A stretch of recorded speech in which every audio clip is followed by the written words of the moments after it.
All right, let's start from here. Okay. Don't worry, I won't post this. You should film the plants. Okay. Anything. Okay.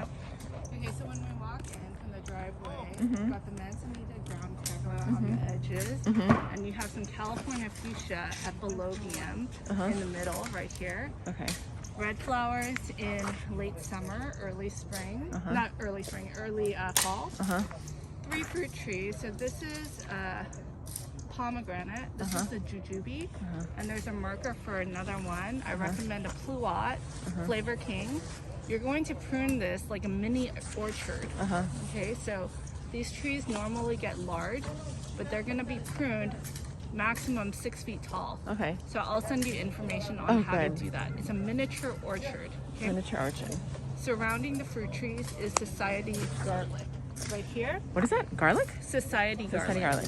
Technically, it's edible. It doesn't taste good. Okay. But it's good as a pest deterrent. That's why we have it next to the fruit trees. Oh, good. Okay. We also have yarrow next to the fruit trees because it attracts bees. It's a good cut flower. It's also a dynamic accumulator of nutrients in the soil. So once the flowers are done, you can basically chop and drop. You can like cut the flowers off and the foliage and drop it onto the soil, let it naturally decompose to add a little bit of nutrients back into the soil. Oh, wow. Okay? So we're moving on. Some more yarrow. So the yarrows occur near the fruit trees. That's why there's some more yarrows by the fig tree as well. Oh. When I'm designing, I design in patterns. So fruit tree equals society garlic and also yarrow. Okay. We're moving forward. We have a couple of lavenders, only 2 over here and 2 over there, because lavenders are subshrubs. They don't look so hot, after the years go by, they look woody, and they are short-lived. So we don't want too many of the plants. But these are shorter varieties. It should be grasso. It has really long stems. It's very fragrant. You can use it for crafting and floral ranging. Oh, great. Okay, we have beautiful ornamental grasses in between, super like wispy, and it's kind of special because it blooms in late September into October. These beautiful pink flowers that are fuzzy, right? Lots of fuzz. It catches light. It catches wind nicely. Good for floral arranging. And in winter, in December and January, it turns kind of like this really moody brown color. Oh, wow. Which is pretty cool. Can you use that for arrangement too? Yes, absolutely.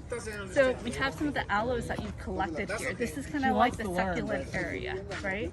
So takes time to learn. The aloes that you've collected, I'm not sure which varieties they are or the species, but the aloes that we designed for, this is Aloe Striata, which is also known as coral aloe. Okay.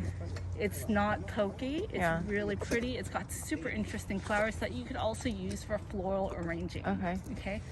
And then we have like this really sculptural chondropetalum. This is a larger one than the El Campo that we have. Oh, it's different. This is a really big one. So it's going to make a statement. We've got some boulders that you could sit on and anchoring the beds. And then there's going to be an arch here, a modern arch. And there's a California native hybrid grape vine that grows on it. It is edible, but there are some seeds. It's better for like making jam rather than fresh eating.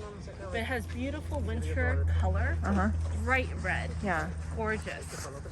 Okay, so maybe I should be out here. Oh, well, I'll show you the video. We'll continue here. So did I put the aloe in the right place? Yeah, just keep it all in the same area. Okay. So another one of those beautiful ornamental grasses, kind of repeating it. And then we get more into the shadier, higher water side because of the redwood, the existing redwood. So this is sort of like the transitional zone here. And then